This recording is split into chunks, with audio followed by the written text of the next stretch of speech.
Today is the annual lecture provided by the Zverina family. Back in 1978, the Anton and Rose Zverina lecture was established by the Zverina family. I'd like to acknowledge Fran Zverina's presence. We're eternally grateful.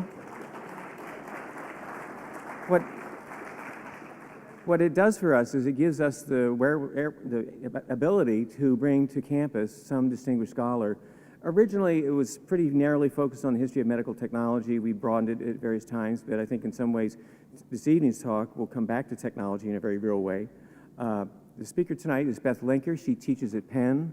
We had the privilege of being at a symposium with her last September in Kansas City on surgical innovation, and heard a really great paper on scoliosis and spinal fixation devices, and maybe we'll have her back to speak on that topic someday.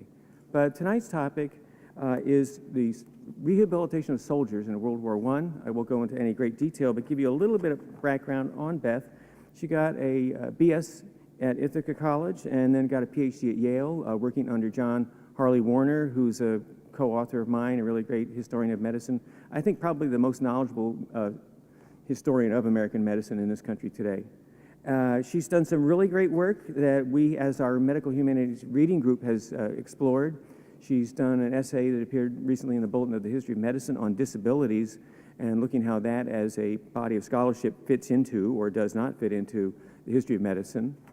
She also did a very entertaining essay on the place of biography in medical history. Biography was at one time the main vehicle of presenting medical history. Then it fell out of favor, and now it's kind of crept back in again. So she's dealt with some really interesting things that provided a point of discussion for us, and she'll be joining us tomorrow at 1 p.m. for our reading group. And if any of you would like to join us, by all means, please do so. It'll be upstairs in the District Museum. And we'll turn it over to Beth now. She's speaking on Disabled Doughboys, How the Great War Changed American Medicine. Thank you.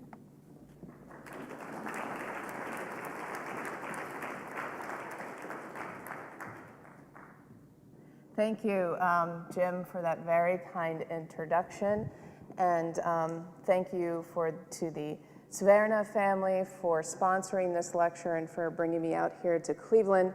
I am an Ohio native, and as I keep telling everybody, my family really thinks that I've made it now because I'm presenting at Case Western Reserve, and I made it into the plain dealer. So I have arrived. Okay. It's a pleasure for me to commemorate the commencement of the Great War here at the Dietrich Medical History Center. As perhaps most of you probably know, this is the season for World War I commemorations. History buffs need no reminder that the assassination of Archduke Ferdinand on June 28, 1914, set off an unforeseen set of consequences, leading to one of the most catastrophic wars known to Europe. In the scheme of a war that would eventually consume 5 continents, the United States was a latecomer. Only after years of repeated German submarine attacks on American commercial ships, the most famous being the attack on the Lusitania on May 7th, 1915. Only after these attacks on commercial ships did President Woodrow Wilson declare war on Germany in April 1917. The sequence of events matters, of course, especially as we consider current commemoration celebrations. When should the U.S. commemorate the First World War? Are those of you here today too early? Does the First World War, and I think this is an even more important question, warrant a commemoration in the United States? Thank you. Thank you. I agree. I concur. The U.S. is way behind in its commemoration events. If you go to England, any place in Europe, the commemoration events are in full swing. This is the National World War I Memorial Foundation, is a foundation that is trying to raise money and to raise consciousness of the First World War. There is not yet a memorial that commemorates the First World War on the National Mall. Every other 20th century conflict and war is commemorated, but not the First World War. So maybe we're ahead of the curve here in Cleveland. I like to think that. And so, of course, as an author of a book on the First World War, I'm not going to claim that, that it's insignificant or we shouldn't commemorate it. I think it's very important to commemorate it. And I will go even further to say that what is happening here at the Dietrich Museum is how U.S. commemorations of the First World War should be taking place. Although our textbooks tell us that the start of the war was April 2nd, 1917, America was involved in the war effort, assisting Allied forces well before that date. And one of the best places to see examples of America's involvement in the First World War is to look at the history of medicine. One of the first medical teams to be involved in the war was the Lakeside Unit from Cleveland, Ohio. Thanks to the work of archivist Jennifer Neves and Diane O'Malia, there is a wonderful exhibit here in the Dietrich Medical History Center that tells the story of the Lakeside Unit. Let me give you a brief summary of the history and hopefully whet your appetite to go upstairs after the talk to go look at the exhibit. So soon after the war broke out in Europe, Myron Herrick, U.S. ambassador to France and former Ohio governor, asked George Crile, who was head of surgery at Lakeside Hospital, and he was also a former member of the Medical Reserve Corps from the Spanish-American War. So Herrick asks Crile to organize a surgical team to study the effects of combat on the war wounded. In 1915, Crile took a small team of surgeons, nurses, and technicians to Paris to work at the first American military hospital. The hospital would later become Base Hospital No. 4 in Rouen, France. The 1915 deployment of the Lakeside Unit served many purposes. Now, aside from offering humanitarian aid, the Lakeside Unit was supposed to collect data on war casualties and to gain experience from treating the war wounded in France. Lakeside was thus part of a large and pretty extensive war preparedness effort in the United States. This war preparedness effort was pretty far-reaching. The U.S. Medical Department actually sent convoys of doctors and nurses into what would become enemy territory in order to gain information and assist in planning for the care of sick and wounded if the situation arose. One outcome of these early envoys was the publication of an Army Medical War Manual, number 5, titled Lessons from the Enemy, How Germany Cares for Her War Disabled. Now, although the publication date is 1918, this war manual was prepared before that. In addition to assisting the war preparedness effort, Crile had his own personal professional goals, which you will see on exhibit upstairs. Crile had an abiding interest in the phenomenon of hemorrhage and shock, commonly seen at this time in surgical practice. According to historian Peter English, Crile developed his interest after having witnessed the death of a fellow medical intern who suffered from post-surgical shock. War, like wars prior to this one, provides doctors with human material that they can investigate and that they can conduct experiments on. And Crile was no different in this. He hoped to advance his theories on shock and anesthesia. So after Crile returned to Cleveland in the summer of 1915, Surgeon General W.C. Gorgas asked him to outline a plan for organizing and equipping a base hospital unit for service should the United States enter the war.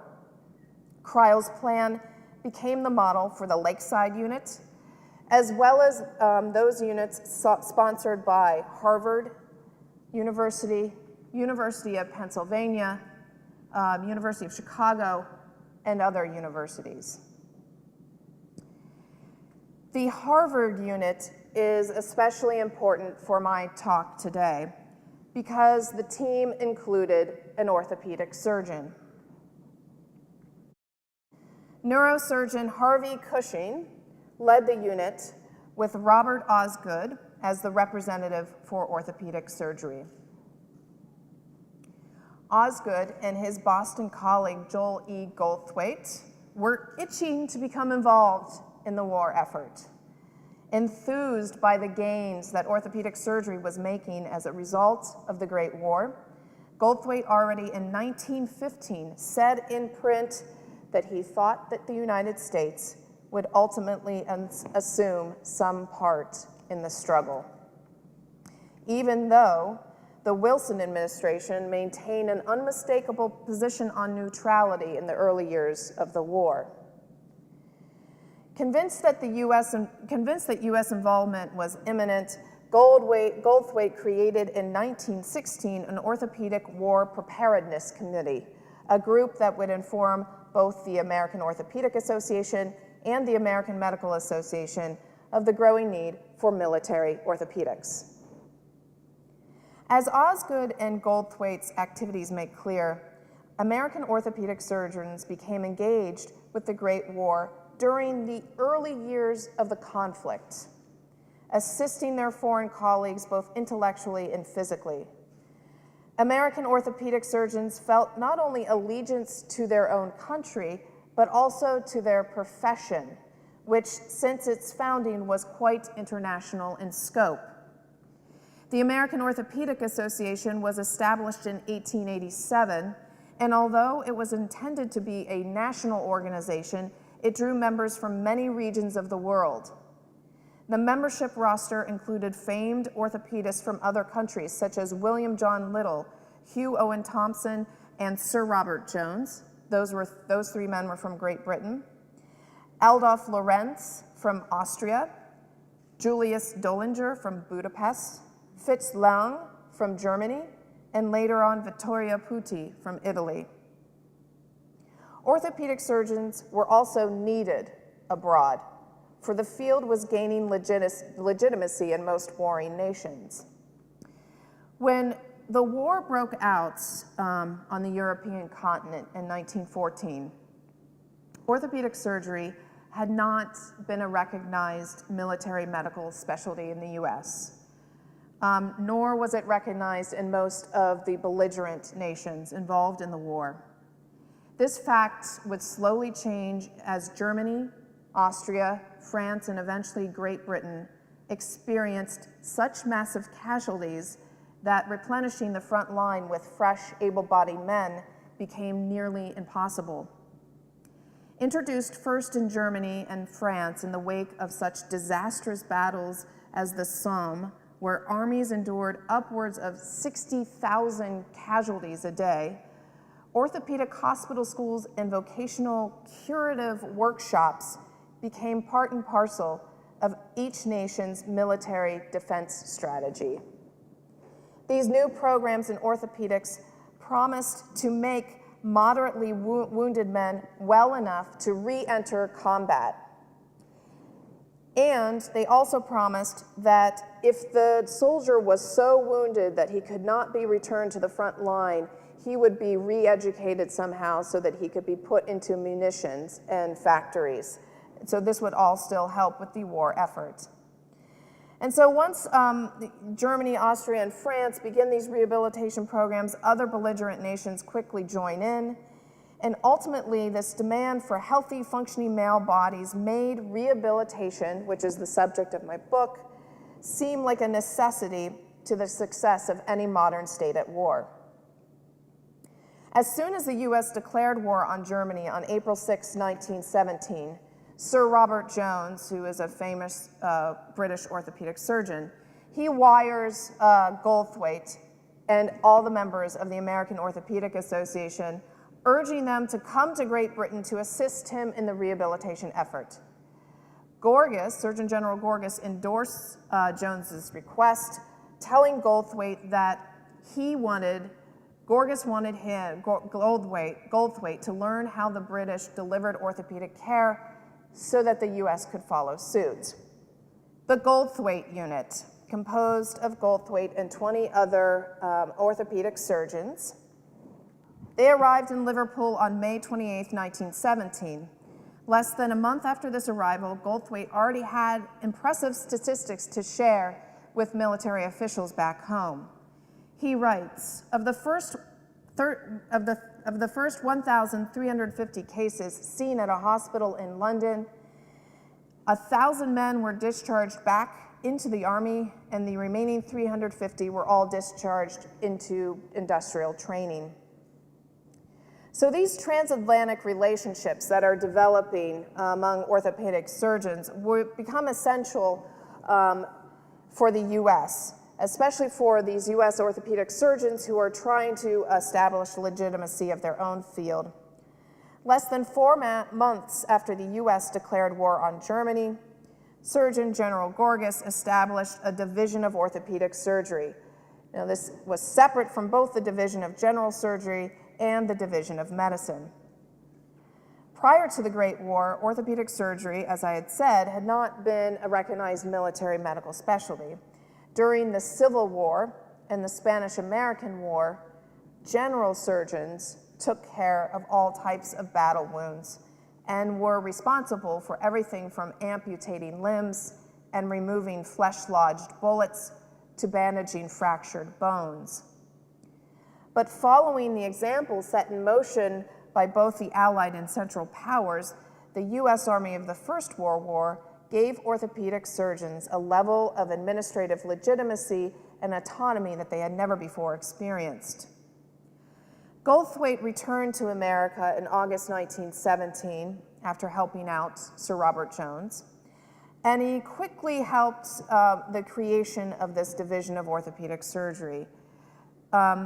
The creation, not surprisingly, drew support from the biggest names in the field, and the Orthopedic Advisory Committee to the Surgeon General consisted only of presidents and former presidents of the American Orthopedic Association.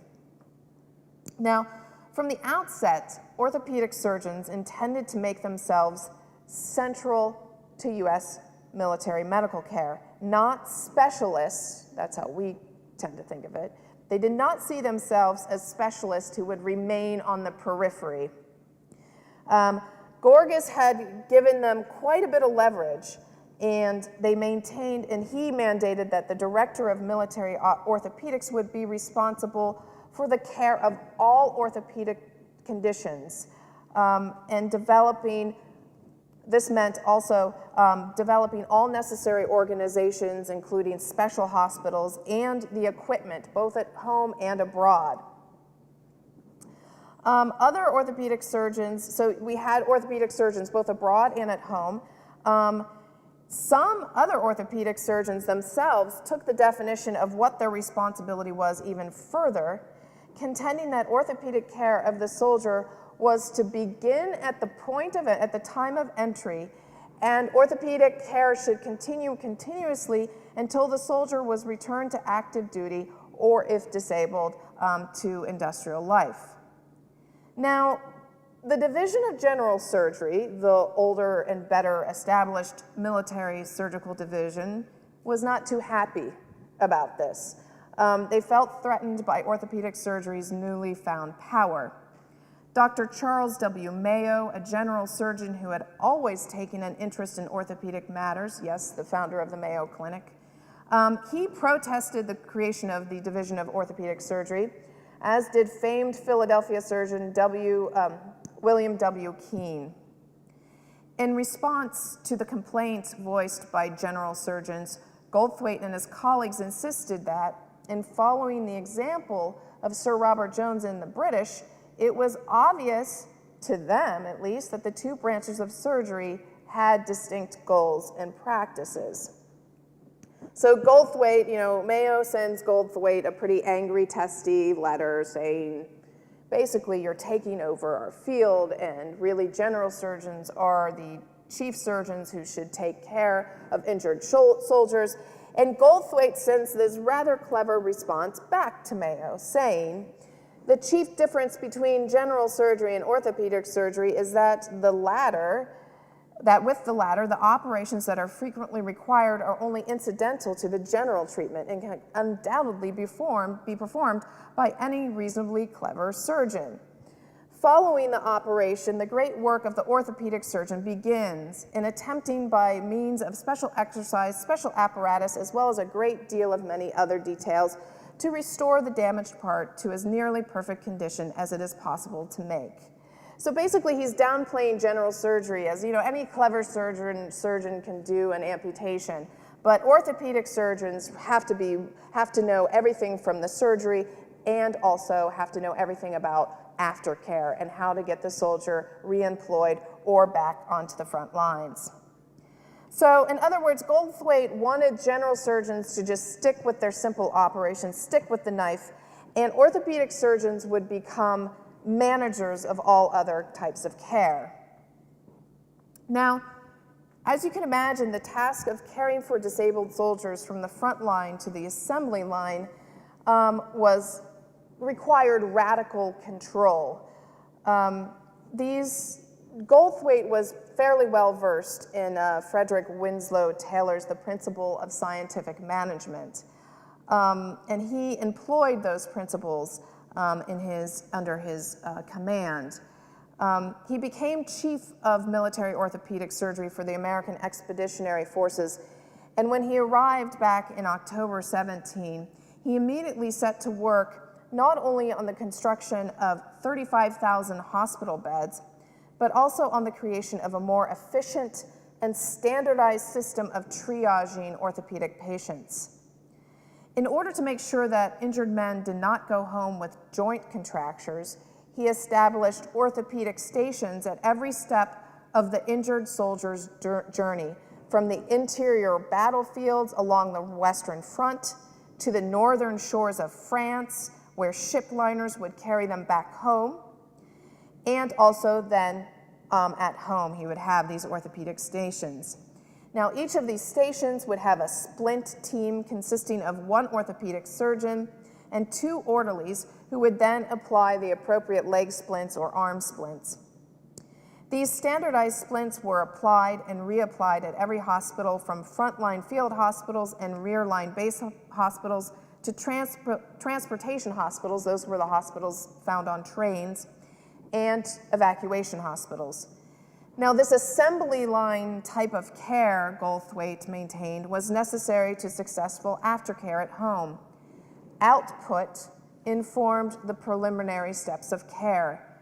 The point was to create a skilled laborer, and to reach that goal, it was necessary to ensure that limb functioning was conserved and deformity prevented. The home front orthopedic surgeons were the ones ultimately left with the task of building an infrastructure that would make the end goal of orthopedic surgery a reality.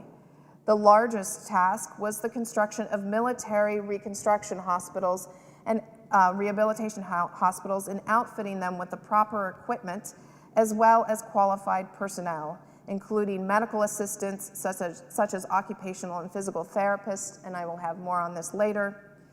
These hospitals would house curative orthopedic gyms with hydrotherapy, electrotherapy, and exercise equipment, as well as workshops and simulated orthopedic occupational workplaces. Now, what I have thus far outlined, it turns out, is a fairly standard history of orthopedic surgery and really of World War I itself. I have provided you a story of significant change, at least if you look at it from the perspective of orthopedic surgery. My narrative of change happens to fit quite well with a lot of literature concerning the First World War.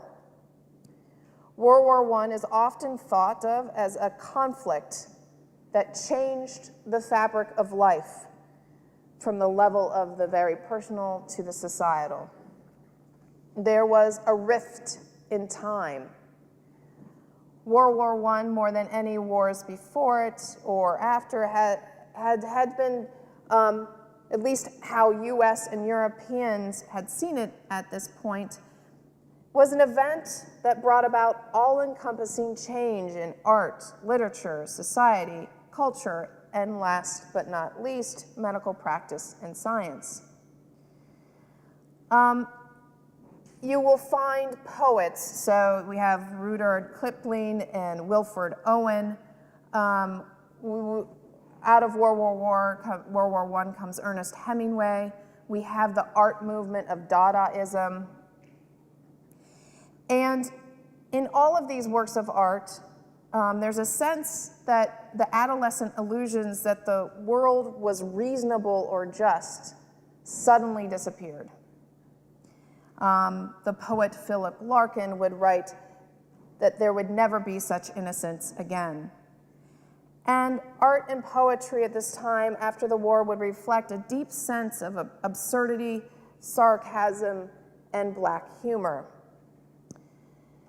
Now, social historians of medicine have been some of the most vocal opponents to this argument that war brings about change. In 1993, historian Roger Cooter wrote an exhaustive essay on medicine and modern warfare. The purpose of the piece was to dismantle the tried and true argument that war was good for medicine. It should give us pause, I think, to consider the fact that we rarely, in my experience, never, hear the argument that a certain military conflict set medicine back. That somehow a military conflict made medicine go back to the Dark Ages. We never, ever hear that argument, and that should give us pause. The triumphalist argument about war and medicine takes on various forms and iteration. I'm sure many of you in the audience have encountered arguments about how the US Civil War was good because it brought about innovations and rapid response. This was the rise of the ambulance system. And historians of medicine will look to it and say, well, that was when sanitary control was started, at least in the United States. Remember that, speaking of sanitation, remember that in most wars, the primary objective of military medical officers was to control disease because many more soldiers died of contagion and infections than they did of battle injuries. We could look to World War I and say that there were many great advances made in blood transfusions, plastic surgery, aviation medicine, research on shell shock, wound shock, and gas asphyxia. World War I is also said to have solidified widespread use of certain medical technologies, such as the X-ray machine, and it has also led, it is said, has led to the rise of the modern hospital. Before World War I, most medical historians have established that many people, middle-class people, people with means or money, would not go to the hospital. A hospital was a place to go and die, not to be cured. World War I helped bring us the modern hospital, where we all go to get cured or to get better. Moving forward in time, World War II is the war that really cinched the notion that medical good can come from the evils and horror of war. With the introduction and mass production of penicillin, the argument of war is good for medicine seemed to be sealed. One example, a clear example, is spinal cord injured patients. In World War I, 80% of the men who suffered a spinal cord injury would die, and that number would drastically be reduced by World War II to about 10%. Part of the reason was antibiotics, but part of it was different regimen of catheterization. And still today, if you look, I looked up online to see what are people saying about Afghanistan or the Iraq War. There are websites talking about medical advances. One of them I find curious is the tourniquet, is a medical advance for the latest war. That seems like a pretty old technology, but supposedly it's a one-handed tourniquet. So something about it makes it advanced and new. So this argument of medicine is good for war persists. Now, in order to resist the ease of this kind of argumentation, and indeed to show the perversity of an argument that insists that organized slaughter should be seen as the handmaiden to medical progress, Cooter, in his book on World War I orthopedics in Great Britain, makes an argument of historical continuity. His point was to show that few innovations, whether they be orthopedic or otherwise, were actually, quote, not born from war. So he situates orthopedic surgery in a long trajectory of splinting and rehabilitation. He argues that there were industrial accidents and that orthopedic surgeons actually learned their trade in industry and on children. He also makes the argument that the history of shell shock, so shell shock was a term that was invented in the First World War, and so a lot of scholars think that that's where medical treatment for shell shock started. But in actuality, if you look at shell shock, it has the same symptoms as earlier conditions such as neurasthenia, which was a very popular diagnosis in the 19th century, and another diagnosis called railway spine. So while I'm very sympathetic to Cooter's line of argument, I couldn't make the same claim in my book. I saw change everywhere. Now, of course, as I indicated in the beginning of this talk, much of the change came in fits and starts. None of it happened overnight, but change did happen, and it had a lasting effect on U.S. health policy, veteran welfare policy, and healthcare practices. So let me now turn my discussion to some of these changes in more detail. I've already shared with you the ways in which the profession of orthopedic surgery underwent a change. But what is more important to note is that the change was not internal to the profession itself, or even really to medical practice. If you span out to consider the political milieu at the time, and especially the politics of veteran welfare policy, it becomes clear that orthopedic surgery gained ascendancy not because it had anything better, medically speaking, to offer. Orthopedic surgery was important because it promised to solve a perceived social problem specific to the US context. So think of this. While significant changes were taking place in other parts of medicine, so bacteriology at this point had brought us germ theory of disease.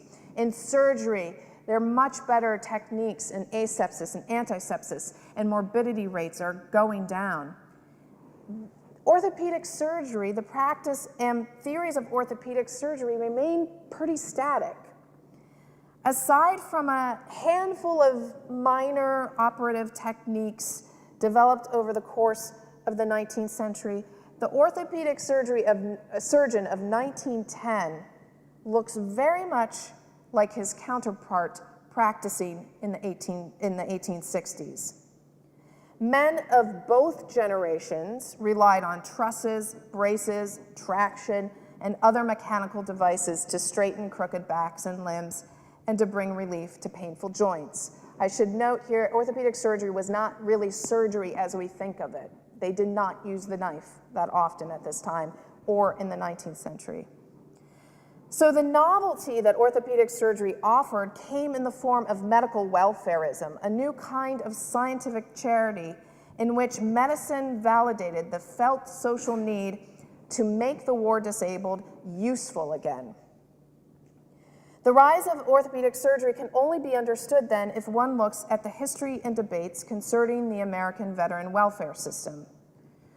On the eve of America's involvement in the First World War, the Civil War veterans' pension system was coming under great scrutiny.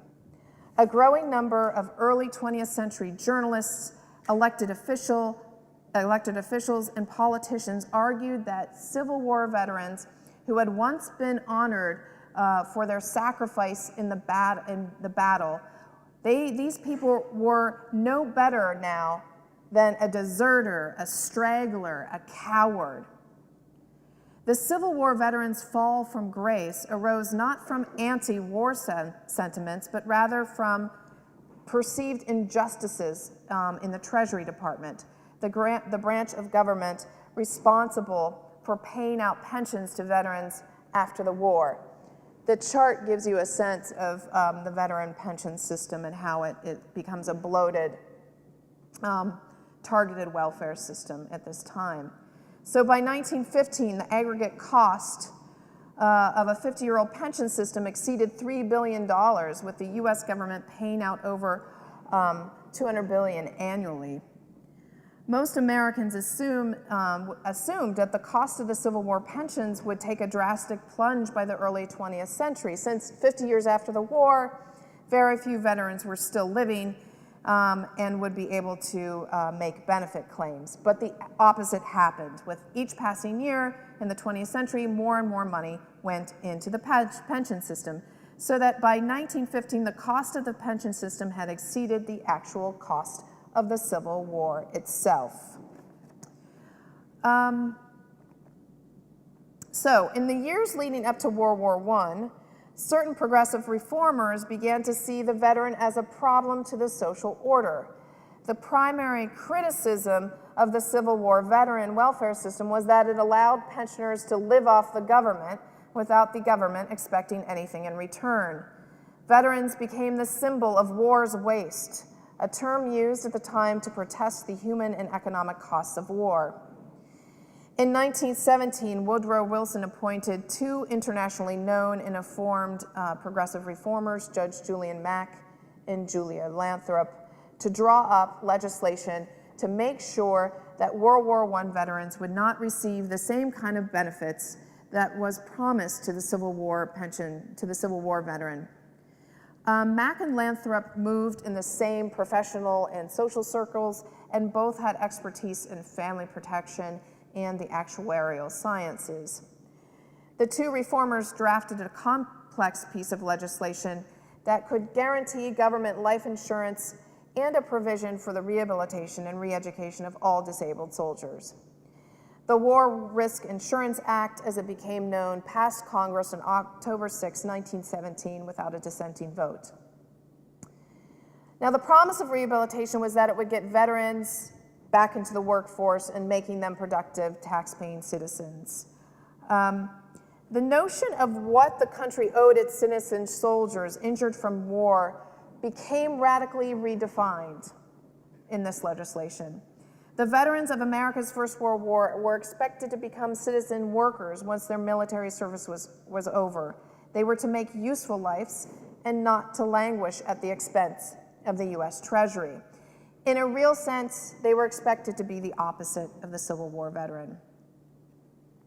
Now, we have rehabilitation on the books, but how is it going to be, once the rehabilitation legislation was on the books, how was it going to be enacted? How was it going to be operationalized? One way was physical therapists.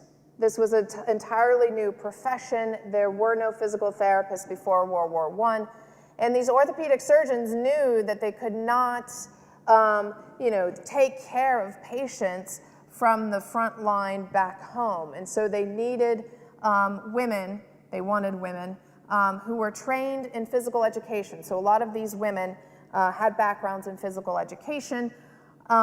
They had a kind of no pain, no gain philosophy, these physical therapists.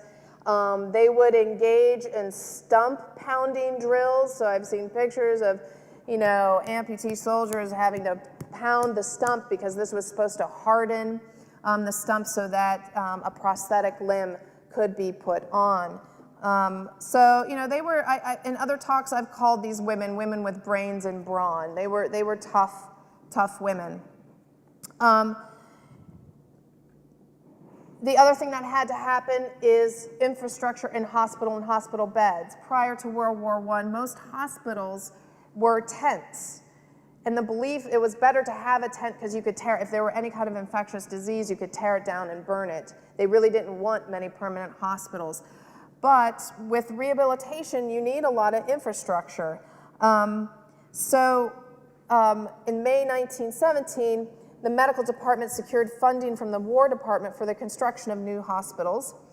There were only 9,530 beds before World War I for an army that was predicted to swell 40-fold, numbering 4 million in total. So by war's end, the Army had spent approximately $2.5 building 149 hospitals with over 100,000 beds.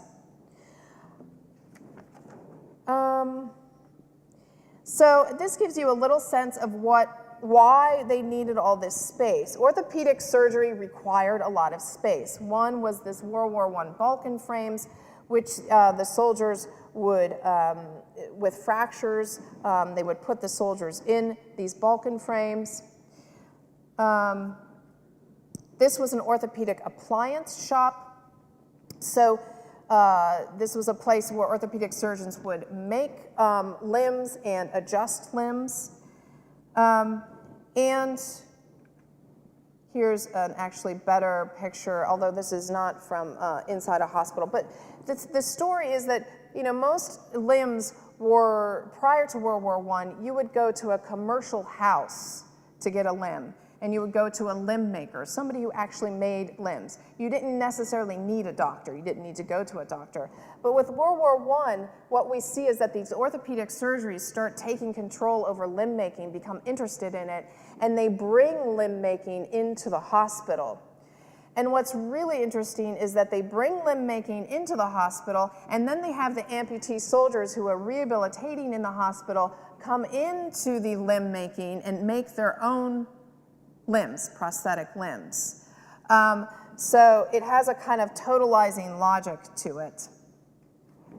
The other thing is that there were curative workshops. So the theory was that in World War I, for rehabilitation, you know, they had, have any of you been on a Cybex machine or any kind of exercise machines? There were those kind of exercise machines available also in World War I. They were not called Cybex.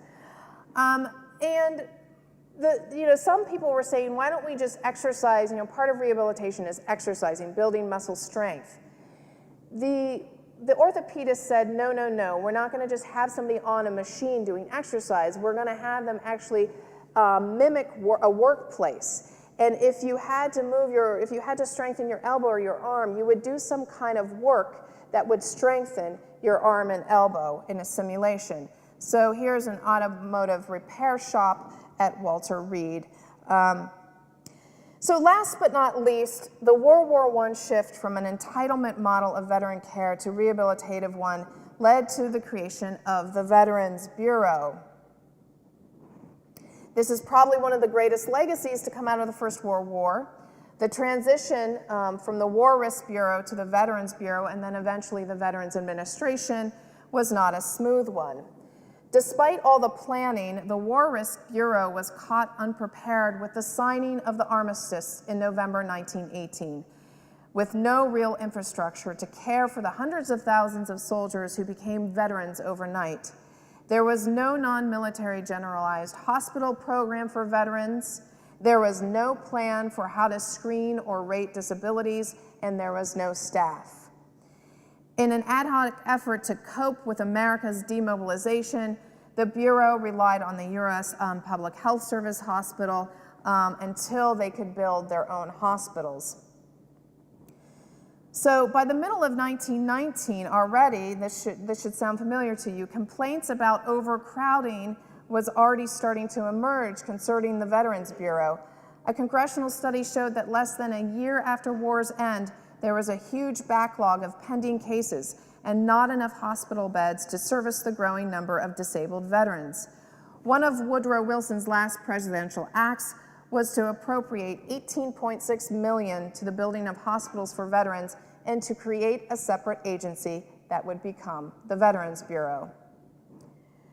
So in closing, I think it's fairly obvious that I think that a significant change came about in American medicine as a result of the First World War. That is, after all, why I chose the subtitle of my talk to be How the Great War Changed American Medicine. But I do not think that my argument of change necessarily puts me in the war is good for medicine camp. Above, I discussed how social historians of medicine think that the argument of change concerning war and medicine are overdone and indeed intellectually irresponsible. But change does not necessarily mean that there was progress. One could argue that the First World War changed American medicine in a value-neutral way.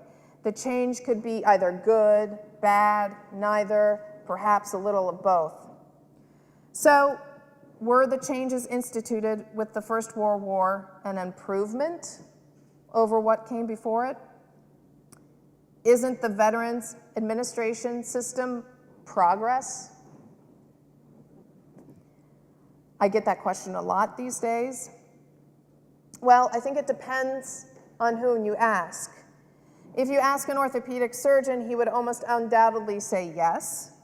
If you ask an economist who is interested in cost-saving measures, I'm not sure what answer you would get, because for all intents and purposes, the experiment of rehabilitation, and the rehabilitation was supposed to be a cost-saving measure. It was supposed to get rid of the expense of the Civil War, right?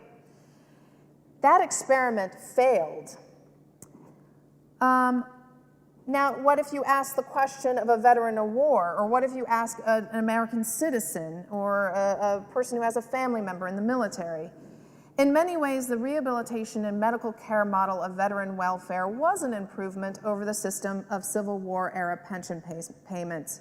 Disabled soldiers from the First World War received health care and vocational training that they would have never gotten otherwise. Most veterans then and now want to move back into the workforce and not be forever reliant on federal funds.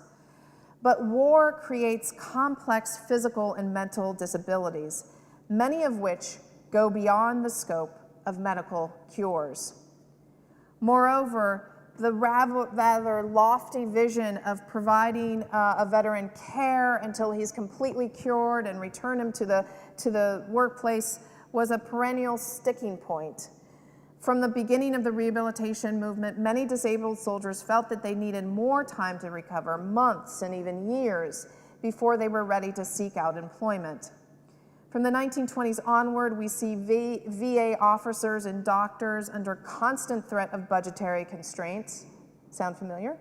Have been motivated, they cut corners and they refusing to classify certain impairments as disabilities, such as post-traumatic stress disorder, and then shortening the durations of treatment. How the First World War affected medicine and healthcare in this country is complex and a multifaceted history. Today, I have only given you one account, leaving out many other histories that we could include, which would include the treatment and care of tuberculosis, shell shock, gas injuries, and the like.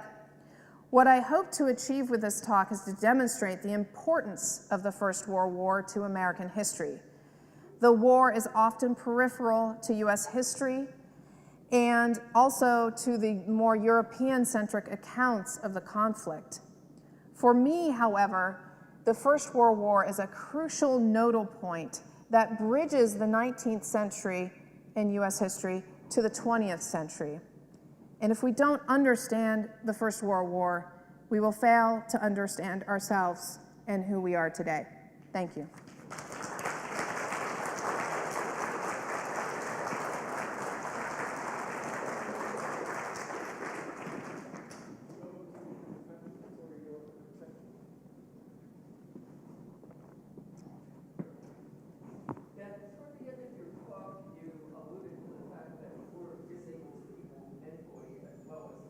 Mm-hmm. And I think that orthopedic surgery provided a good entree into the growth of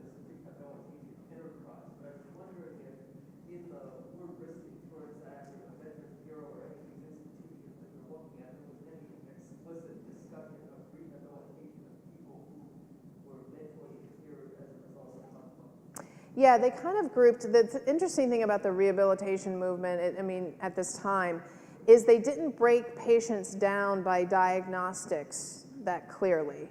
So you could have a person with shell shock, a person with tuberculosis, which was considered a disability at this time, a person with a fracture, an amputee, all rehabilitating in the same place.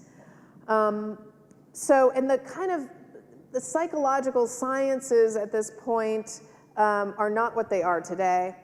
And the primary drive, whether you had an orthopedic injury or if you were suffering shell shock, was the belief that if you could engage in work and get your mind off of the war and the trauma, you would rehabilitate, you would get better. So there was this very strong belief in work's curative value.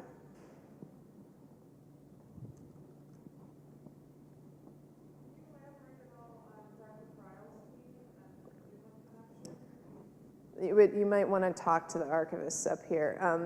I think they have a much better, so Jenny is up here.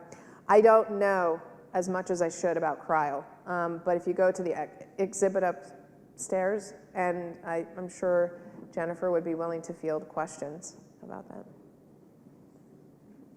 Yes? When you talk, I think, when I look back at the history of World War I, I think of the different models. The one model you proposed that bureaucracy didn't work in the end. And then you look at the George Cryle model of multi-group practice, came out of that model of need to collaborate together. And that system today is the model of healthcare. So I think there's a whole other advancement that's occurring in medicine that either don't talk about or needs to be talked about. Well, teams. There was a lot of collaborative work of medical providers. Is that what you're talking about? The whole concept of multi-group practice, not necessarily bureaucratic orthopedic treatments, general surgery treatments, but I think that's what Cleveland has modeled itself. Multi-group collaborative practice. I think it'd be nice to thank Beth again and then adjourn upstairs to reception. Thank you.